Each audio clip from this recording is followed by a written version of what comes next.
This is Byrd of Perception Media Group, and you're watching the 7 Cities Come Up Show.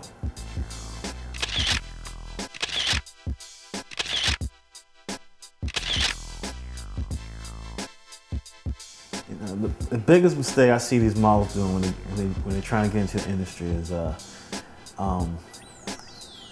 not investing in themselves.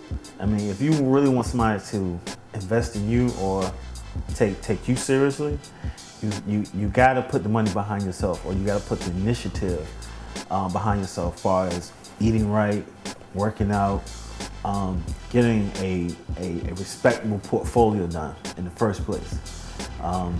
You know, the camera phone pictures and under MySpace, go to my MySpace, use some of my pictures, and you know, you got a mad flash on your pictures and all that stuff. That's not right. Like you can't be presentable to any one company trying to say you're a model or you're a professional model if you've done this for a amount of years.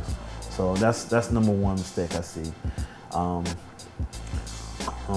Just basically eating right, getting their frame. You know, somebody say they're a model and they got a nice little pouch. You know, that's not happening. I mean, now don't get me wrong. Don't get me wrong. Some ladies, you know, can wear it well, but you gotta be at least physically in shape. You know, if you're going to be a fitness model or something that somebody's going to actually want to put a product behind you. You know, and that's what they're failing to realize is, as a model, it's not just your looks. It's just somebody can put a product behind you to sell, and that's it.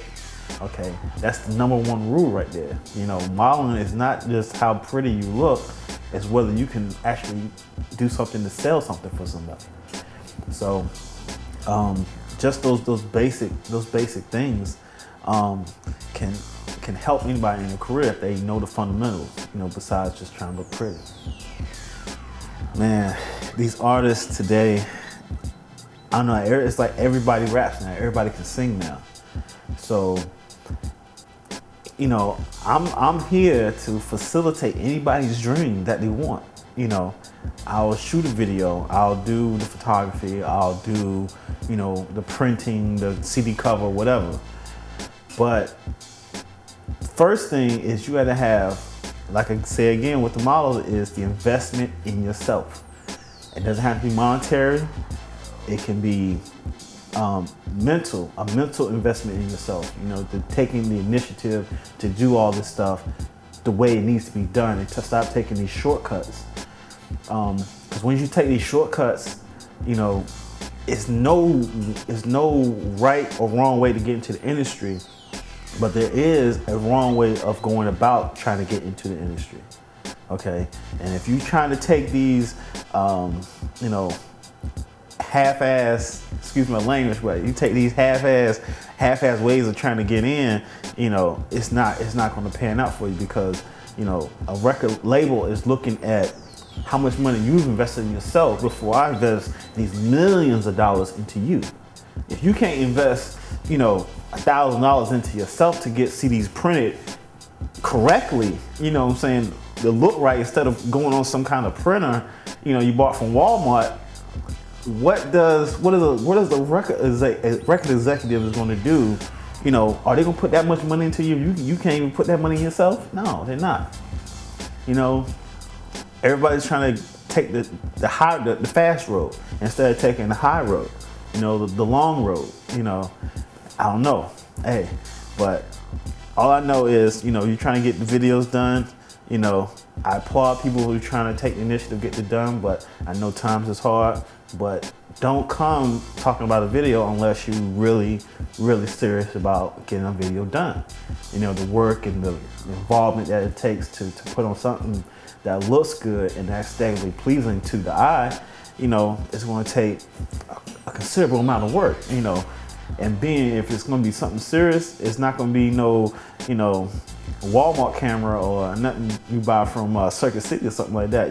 Somebody is going to put some real money behind this stuff. So, you know, first make sure number one, make sure your foundations is correct. Make sure that you have a viable product. Then number two, take steps to invest in yourself. You know, get yourself right for the pictures, you know, for the video, for your print materials. You know, have a marketing scheme behind your stuff besides just going in the booth and spinning a hot 16 and coming up with some kind of rap that's what would change the nation. It's not gonna happen that way. Okay, boy, the bottom line is the record business is a business. Okay, it don't matter how hot you are. It doesn't matter who you know.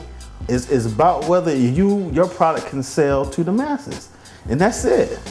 And if you can't do that, then the bottom line is you're not gonna sell. So don't waste your time. The biggest downfall for promoters is over promoting. Okay, you get a lot of promoters that come through, you know, they come through and they get the flyers done, but half of the time their stuff is not together.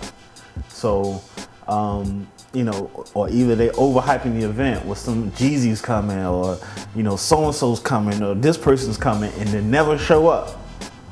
And then people will get mad and like, yo, I spent $20 to get in this joint and ain't nobody here. What's that? Promoter got me money and they done bounce.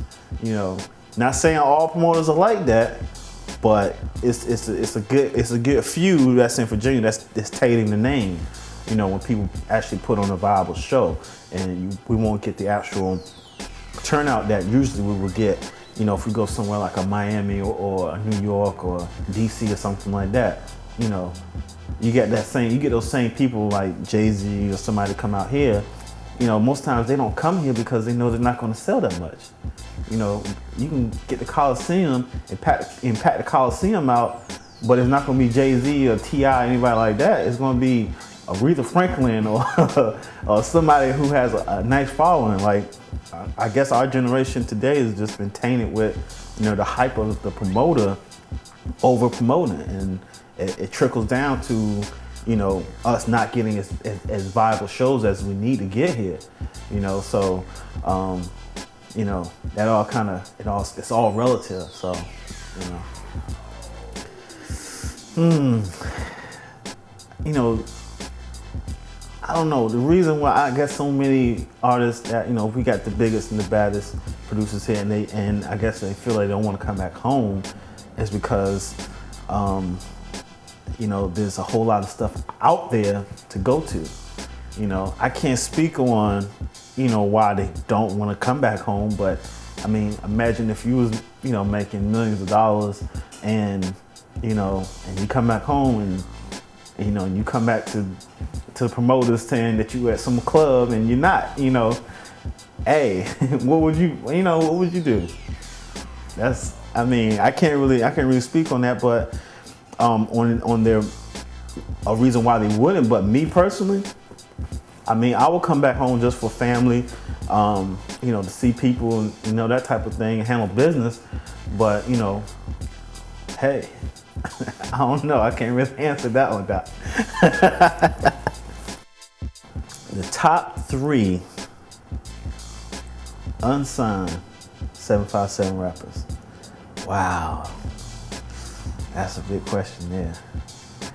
It's a few guys. I don't know if there's oh man, a top 3. Wow. Now I got a lot of people that come at me, and I know if I don't put them in that 3, they'll be a little bit upset. And I know too many rappers to just put 3 out there. But if I had to say a few names, I'd probably say,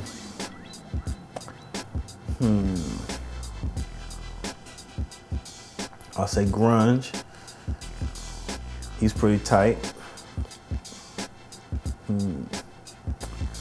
One rapper I know he's been slept on a lot is .com.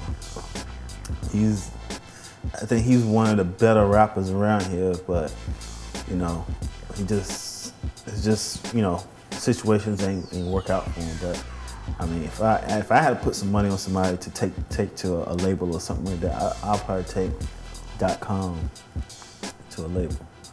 I'm fucking with M. Watts pretty hard. M. Watts, he's hard. Um, Who else? My man Gates, Dot Gates. That's another Dot, but he's from New York. He goes pretty hard.